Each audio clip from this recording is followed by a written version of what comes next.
आज हम बात करने वाले हैं एक ऐसे स्टॉक के बारे में जिसको ऑनेस्टली बहुत लोग सिर्फ पीसी कंपनी समझते थे, लेकिन अब मार्केट इस कंपनी को कम्प्लीटली लाइक डिफरेंट लेंस से देख रहा है। और वो स्टॉक का नाम है डेल टेक्नोलॉजीज़, जिसको हम DELL भी बोलते हैं। और अगर आप रीसेंट सेशन में डेल का चार्ट देखते हैं तो आपको पता होगा कि स्टॉक ने मैसिव रैली दी है आफ्टर अर्निंग्स। क्वेश्चन सिंपल है कि क्या डेल सिर्फ टेम्पररी एआई हाइप का बेनिफिशियरी है या फिर company genuinely AI infrastructure race का मेजर विनर बन रही है। तो आज हम डेल के latest earnings, AI story, stock price outlook, targets, risk और अपॉर्चुनिटी डिस्कस करेंगे। डेल स्टॉक सडनली इतना ऊपर क्यों गया है? सबसे पहले रीसेंट अर्निंग समझते हैं। डेल ने मार्केट एक्सपेक्टेशंस को कम्प्लीटली डिस्ट्रॉय कर दिया है। कंपनी ने ब्लॉकबस्टर क्वार्टर रिपोर्ट किया और एआई सर्वर डिमांड ने वॉल स्ट्रीट को शॉक कर दिया। रेवेन्यू अराउंड $43.8 बिलियन तक पहुंच गया है और जो year over year massive growth था, एडजस्टेड ईपीएस भी एक्सपेक्टेशन से काफ़ी ऊपर रहा। सबसे इंपॉर्टेंट नंबर, एआई सर्वर का रेवेन्यू। डेल का AI server business around $16 billion cross कर गया और कंपनी का एआई बैकलॉग $50 बिलियन से भी ऊपर पहुंच गया। यह कोई नॉर्मल ग्रोथ जैसी नहीं है, ये कम्प्लीटली बिजनेस ट्रांसफॉर्मेशन जैसा लग रहा है। डेल अब एक सिर्फ लाइक नॉर्मल पीसी कंपनी नहीं है। बहुत सारे रिटेल इन्वेस्टर डेल को लैपटॉप और डेस्कटॉप कंपनी के रूप में देखते हैं, लेकिन रियलिटी अभी बहुत चेंज हो रही है। आज डेल का biggest growth engine AI infrastructure है। एआई सर्वर्स हैं, एंटरप्राइज डाटा सेंटर्स पे काम कर रही है, क्लाउड डिप्लॉयमेंट कर रही है, एनवीडिया पावर्ड सिस्टम यूज कर रहे हैं।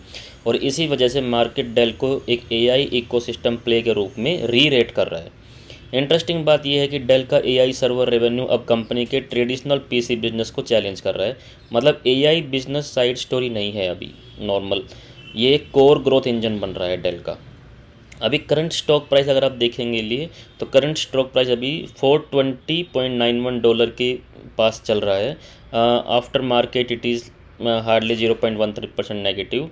ओके, सो अभी इंस्टीट्यूशंस आज सडनली इसके ऊपर बहुत ज़्यादा बुलिशनेस शो कर रहे हैं, क्योंकि ये एक इंपॉर्टेंट पॉइंट है। मार्केट एनवीडिया को एक एआई चिप्स की तरह किंग मानता है, लेकिन एआई डेटा सेंटर कौन बिल्ड करेगा? जो इंफ्रास्ट्रक्चर एआई को चाहिए वो कौन प्रोवाइड कर सकता है? जो इनको जो सर्वर का जो डिप्लॉयमेंट चाहिए वो कौन करेगा? और वही डेल का उनका बिजनेस है और वही उनके लिए ये एक अपॉर्चुनिटी की तरह काम करता है।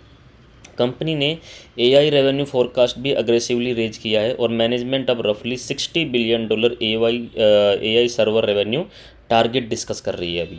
तो ये एक ह्यूज नंबर है, मार्केट को इसके बहुत ज़्यादा एक्सपेक्टेशन है। इसी वजह से मल्टीपल एनालिस्ट ने डेल के प्राइस को टारगेट इंक्रीज कर दिया है। बुल केस में अगर हम रन करें तो सबसे पहले ये जो नंबर 1 है वो एआई इंफ्रास्ट्रक्चर का बूम है। सेकेंड थिंग, मैसिव बैकलॉग है इनके पास। नंबर 3, एंटरप्राइज रिलेशनशिप बहुत अच्छे हैं इंटरनेशनल लेवल पे। स्ट्रॉन्ग कैश फ्लो हुआ है इसके अंदर, जनरेशन बहुत स्ट्रॉन्ग कैश फ्लो है। एनवीडिया का इकोसिस्टम इनके पास बहुत अच्छे से strong, they have the ally of the Nvidia. Honestly AI race continue हुई तो डेल बिगेस्ट बेनिफिशियरी में से एक हो सकता है। अब इनके रिस्क क्या है, क्योंकि रिस्क समझना बहुत इंपॉर्टेंट है। स्टॉक ऑलरेडी बहुत रन हो चुका है, ठीक है। रिस्क नंबर 2, एआई का स्पेंडिंग इनका स्लो हो रहा है। अगर एंटरप्राइज एआई इन्वेस्टमेंट स्लो हुई तो इम्पैक्ट बहुत फास्ट आएगा इसके ऊपर। Risk number 3, margins. AI server business fast grow कर रहा है लेकिन कॉस्ट प्रेशर भी बहुत एग्जिस्ट करता है। Risk number 4, market expectation. अब वॉल स्ट्रीट डेल से परफेक्शन एक्सपेक्ट करेगा और परफेक्शन एक्सपेक्टेशंस डेंजरस होती हैं, क्योंकि अगर थोड़ा सा भी इन्होंने वो एक्सपेक्टेशंस को मीट नहीं किया, it will brutally go down. Entry price क्या है, टारगेट्स क्या है, स्टॉप लॉस क्या है? This is just for the education purpose. Aggressively entry zone अगर आपको करना है कि आप बिल्कुल मिस नहीं करना चाहते तो आप $390 to $400 के बीच में ये स्टॉक को बाई कर सकते हैं। अगर हेल्दी पुलअप चाहिए आप लाइक लॉन्ग टर्म के लिए तो please wait for $360 to $380। Okay, अगर मार्केट करेक्शन देता है तो पहला टारगेट आपका होगा $470, सेकंड टारगेट आपका अबव 500 अगर एआई मोमेंटम कंटिन्यू करता है। स्टॉप लॉस आपको रखना है $345 का, क्योंकि उसके नीचे रिसेंट ब्रेकआउट स्ट्रक्चर वीक हो सकता है। माई व्यू इज़, पर्सनली मुझे डेल का करंट स्टोरी बहुत इंटरेस्टिंग लग रहा है, क्योंकि ये एक प्योर स्पेकुलेशन नहीं है। डेल बहुत पुरानी और बहुत ओल्ड और बहुत स्ट्रॉन्ग कंपनी है।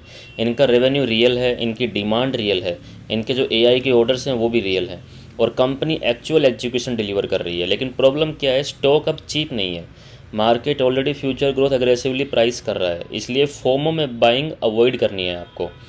ठीक है। फाइनल वर्डिक्ट अगर इसका देखें तो बिजनेस क्वालिटी बहुत स्ट्रॉन्ग है, एआई एक्सपोजर बहुत स्ट्रॉन्ग है, मोमेंटम एक्सट्रीमली स्ट्रॉन्ग है, रिस्क मीडियम है, वैल्यूएशन कंफर्ट मॉडरेट है, after rally it is okay. तो आप डेल कीजिए, मतलब डेल है वो आप बाई कीजिए पुल बैक्स पे। ओके, थोड़ा मोड़ा पुल बैक्स भी आए, आप प्लीज़ इसको बाई कीजिए। और अगर आप डेल को एनवीडिया के बाद बेस्ट एआई इंफ्रास्ट्रक्चर मानते हैं या नहीं, प्लीज़ कमेंट्स में बताइए। और अगर आपको डेली यूएस स्टॉक अपॉर्चुनिटीज और डीप एनालिसिस चाहिए तो please subscribe to wealth panel. Thank you.